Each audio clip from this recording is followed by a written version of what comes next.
Om Tat Sat. Welcome to Gyan Bhakti. We focus exclusively on spirituality, Vedanta, and Sanatana Dharma. Please subscribe our channel for the mystical meanings of the scriptures and daily satsang. Our humble prostrations to all-pervading Brahman or God, our worshipful Guruji, Swami Jyotirmayananda Maharaj, all sages and scriptures, and to the divinity in each of you. We are currently exploring the scripture Mysticism of Mahabharata. Commentaries by Sri Swami Jyotirmayananda Maharaj and narrated by myself, Swami Nikhilananda.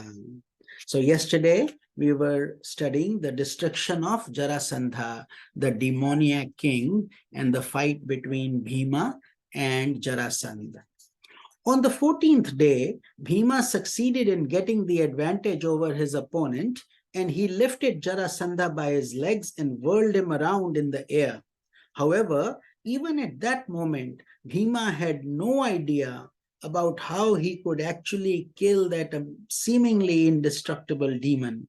In despair, he cast his gaze at Krishna, who then took a straw in his hands and tore it into two parts, throwing the two parts in different directions.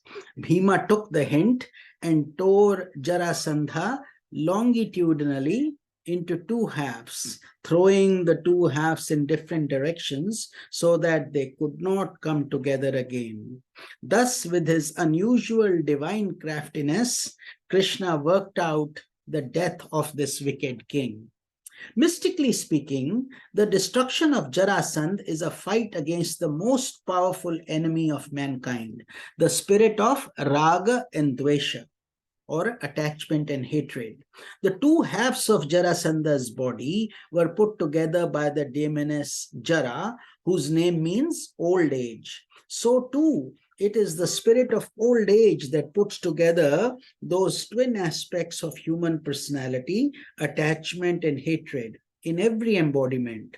From birth, everyone is afflicted by raga and dvesha, which lead a person to old age and death, again and again, from one embodiment to another, unless enlightenment is attained.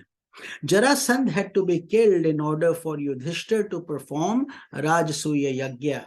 Similarly, Raga Dvesha must be removed in order for our personality to unfold its grandeur. As long as attachment and hatred exist in a personality, they are a powerful obstacle towards attaining spiritual supremacy or one's divine emperorship through self-realization. Raga and Dvesha form two inseparable halves of a human personality.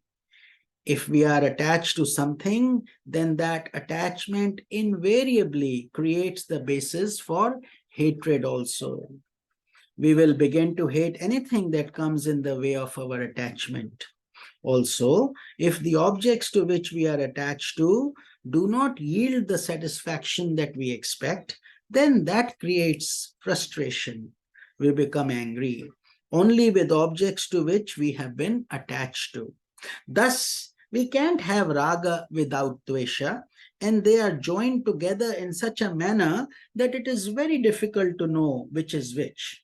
But with increasing discrimination of mind and purity of our intellect, we begin to understand how ignorance underlies these two sides of the demon of ego, and the power of both begins to diminish. Then, with the help of Krishna, who represents pure intellect, and Arjuna, who represents well-controlled mind and a powerful will, and Bhima, who represents strength due to pranic harmonization, we are able to tear apart raga dvesha. So it takes a multi-pronged effort. This two-aspected demon, which seemed impossible to kill from birth to birth, finally is destroyed, paving the way for the soul's attainment of eternal emperorship. So let's move to the next episode, the destruction of Shishupala.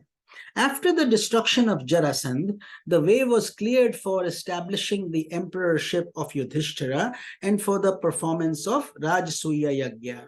After all the preliminaries were taken care of, the sacrifice was carried out on an extraordinary scale in Yudhishthira's glorious capital city of Indraprastha.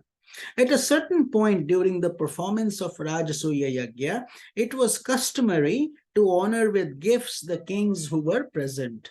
Thus, in the court of Yudhishthira, it came time to decide who was the most important guest and therefore the first to be honored. Bhishma said that the divine Krishna was the foremost and he should be worshipped first. Everyone agreed except Shushupal, a powerful demoniac king.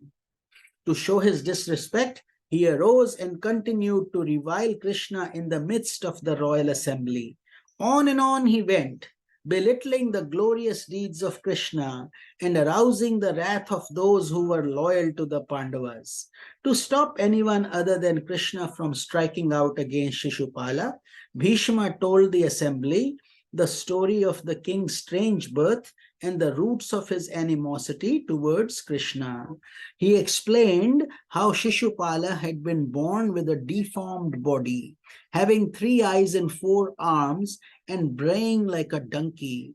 However, his mother was told that he had a chance of becoming normal as soon as he was held in the arms of the right person.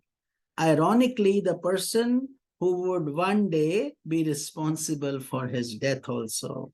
So we will continue this exciting story in tomorrow's satsang, followed by its mystical meaning.